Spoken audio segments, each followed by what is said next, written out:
aku Nabila Rizky Fikriansyah dengan NPM A1C024036 dari Program Studi Pendidikan Matematika Fakultas Keguruan dan Ilmu Pendidikan Universitas Bengkulu. Selamat datang di video pembelajaran kita kali ini. Kali ini kita akan membahas satu materi yang sangat penting dalam dunia pendidikan, yaitu adalah manajemen pembiayaan pendidikan. Nah, teman-teman semuanya, pembiayaan pendidikan ini merujuk pada semua sumber daya finansial yang diperlukan untuk mendukung penyelenggaraan pendidikan di berbagai jenjang, mulai dari pendidikan dasar hingga perguruan tinggi.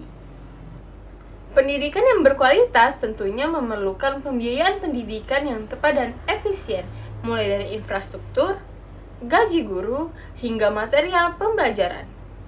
Dan semua ini bergantung pada pengelolaan dana yang baik dan tepat. Oleh sebab itu, mari kita telusuri lebih lanjut bagaimana manajemen pembiayaan pendidikan ini bekerja.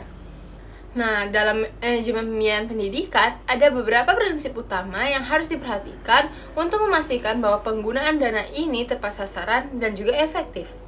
Nah, ini dia prinsip yang harus diperhatikan dalam manajemen pembiayaan pendidikan. Yang pertama, ada transparansi. Semua pihak yang terlibat harus bisa memahami bagaimana dana dialokasikan dan juga digunakan. Yang kedua, ada efisiensi. Dana pendidikan harus dikelola dengan bijak untuk memaksimalkan manfaat dengan sumber daya yang ada. Yang ketiga, ada akuntabilitas. Laporan keuangan dan penggunaan dana harus bisa dipertanggungjawabkan kepada pihak-pihak yang terkait. Yang keempat, ada kesinambungan. Pengelolaan dana harus mempertimbangkan kebutuhan jangka panjang dan tidak hanya kebutuhan saat ini. Guys, pembiayaan pendidikan ini dapat berasal dari berbagai macam sumber. Di Indonesia, sumber utama pembiayaan pendidikan adalah berasal dari pemerintah. Ada juga sumber-sumber lainnya yang tak kalah penting.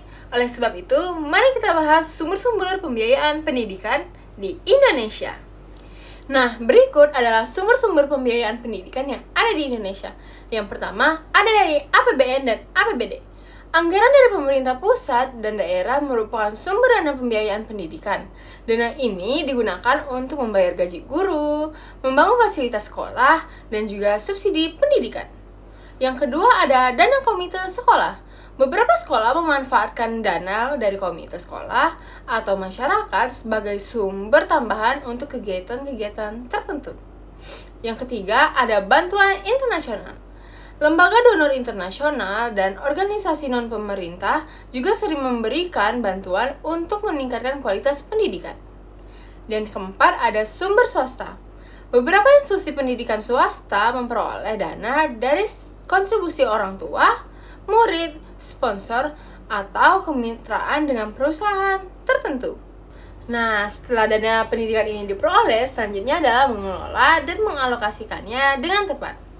Pengelolaan ini harus mempertimbangkan berbagai macam aspek, mulai dari operasional sehari-hari hingga investasi jangka panjang. Penggunaan dana pendidikan ini dikelompokkan menjadi dua. Yang pertama, pembiayaan langsung. Yang kedua, pembiayaan tidak langsung. Pembiayaan langsung ini mencakup biaya-biaya yang langsung berdampak pada proses pembelajaran, seperti gaji guru dan tenaga pendidik, bahan ajar dan buku pembelajaran, serta pelatihan dan pengembangan profesional bagi tenaga pendidik. Nah, sedangkan pembiayaan tidak langsung ini mencakup hal-hal yang mendukung kelancaran operasional sekolah, seperti pemeliharaan fasilitas sekolah, pengadaan teknologi pendidikan dan peralatan, dan juga kegiatan ekstrakurikuler dan dukungan siswa. Ternyata, manajemen pembiayaan pendidikan ini tidak selalu berjalan mulus. Ada berbagai macam tantangan yang sering dihadapi sekolah dan instansi pendidikan dalam mengelola dana pendidikan.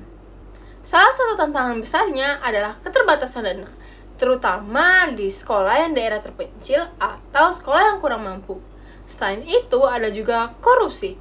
Kurangnya transparansi dalam pengelolaan dana ini juga bisa menjadi kendala. Untuk mengatasi tantangan-tantangan tersebut, tentunya kita memerlukan strategi yang tepat dalam pengelolaan dana pendidikan. Salah satu strategi yang efektif adalah meningkatkan partisipasi masyarakat dalam pengawasan dana pendidikan. Selain itu juga perlu transparansi dalam pengelolaan keuangan sekolah. Pemerintah juga harus lebih aktif dalam memantau distribusi dana agar lebih merata. Kesimpulan dari video pembelajaran kali ini adalah manajemen pembiayaan pendidikan adalah salah satu aspek krusial dalam menciptakan pendidikan yang berkualitas dan berkelanjutan. Dengan pengelolaan dana yang baik, kita bisa memastikan bahwa setiap siswa mendapatkan akses pendidikan yang layak dan sekolah mampu menjalankan operasionalnya dengan optimal.